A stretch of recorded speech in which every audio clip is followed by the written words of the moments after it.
Thank you for listening in on today's presentation. Today we're going to be covering Chapter 3 of my book, Financial Independence, Getting to Point X. We're going to be discussing determining your financial position. At the beginning of each presentation, I have a famous quote up on the screen. Please take a second or two to just read that before I turn to the next slide.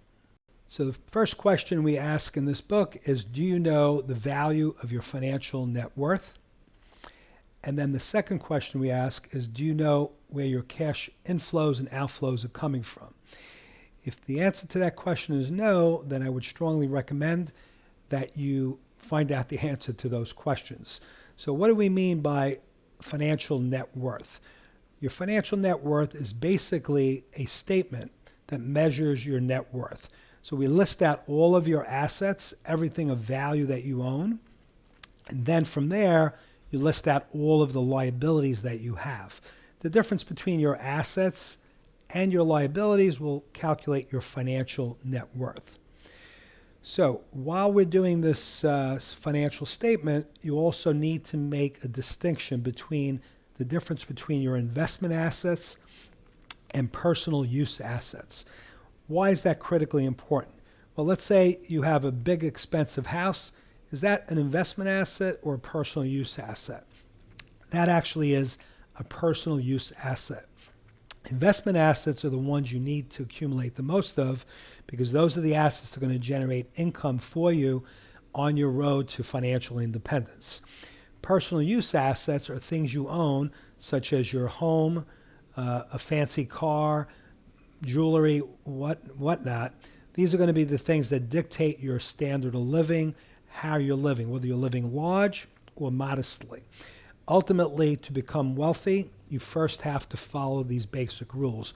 Accumulate as many investment assets as possible so those assets could continue to generate income for you. Then once you're there financially, that's when you should start splurging a little bit in terms of your lifestyle. We also have to determine what your liabilities are. So what is a liability? A liability is anything you owe out. You have student loans, a mortgage, maybe a car loan, some credit card debt. Those are your liabilities. At the end of the day, the formula is pretty simple. You take everything you own, financial assets, the value of those items, less all of your liabilities, one minus the other, equals your financial net worth. So why is knowing your financial net worth so important?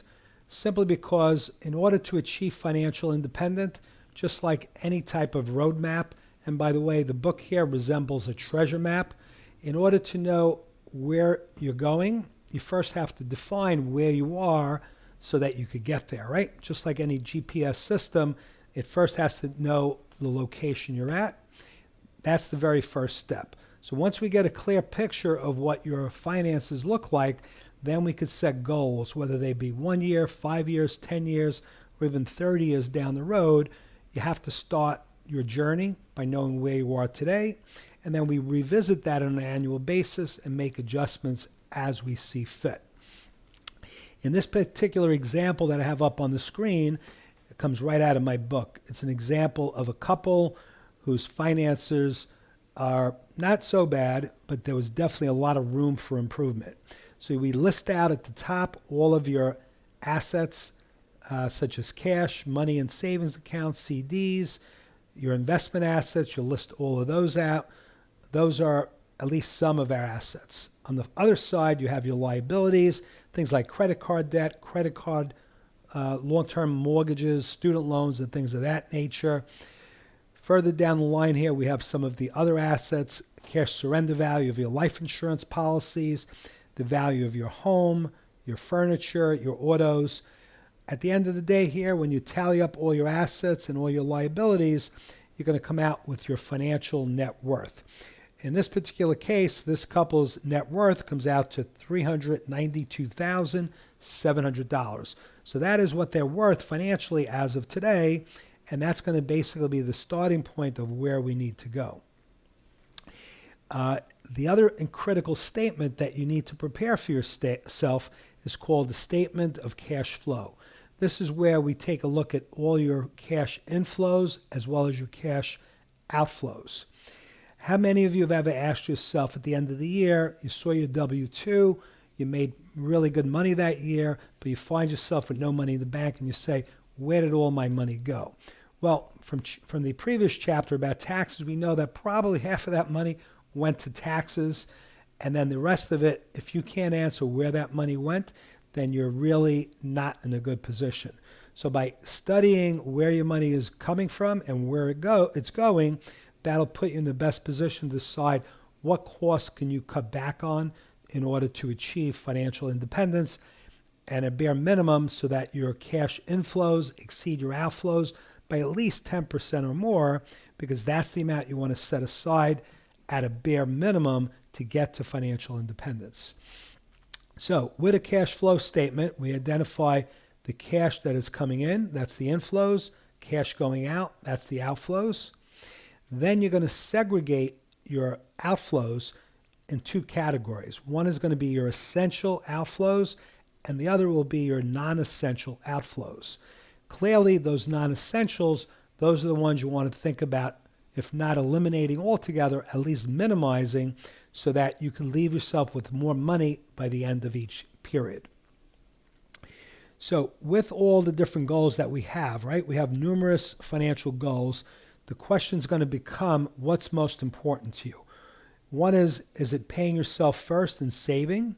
Is it paying off your debt, saving for retirement, buying a home, owning a business, educating your children, funding for unexpected situations, funding for special purchases? These are all important goal setters. And again, many of them work against each other, because if you're putting too much money away for retirement, there may not be enough money there to send your child to college. If you're spending too much money on your child's education and your cash flow doesn't allow you to pay for private education, then you're going to may find yourself in debt, which you want to try to avoid as well. So juggling all of these life goals and deciding which one is most important to you is a task that only you can do, but you need to do that. So the action plan in determining your financial position is as follows. Number one, prepare your personal statement of financial position. Get a snapshot of what you look like financially today so we can decide what you want to look like a year, 5 years, or 10 years down the road. Prepare a personal statement of cash flow so you understand where your money is coming from and, most importantly, where it's going to. Make sure you make paying yourself first a priority. That's saving 10% or more of your income. Define your lifestyle, right? That goes back to the earlier chapter, living within your means. Find a highly qualified CPA and CFP, so you're getting the proper tax and financial planning advice. That is the plan you should implement. If you haven't already done so, please do.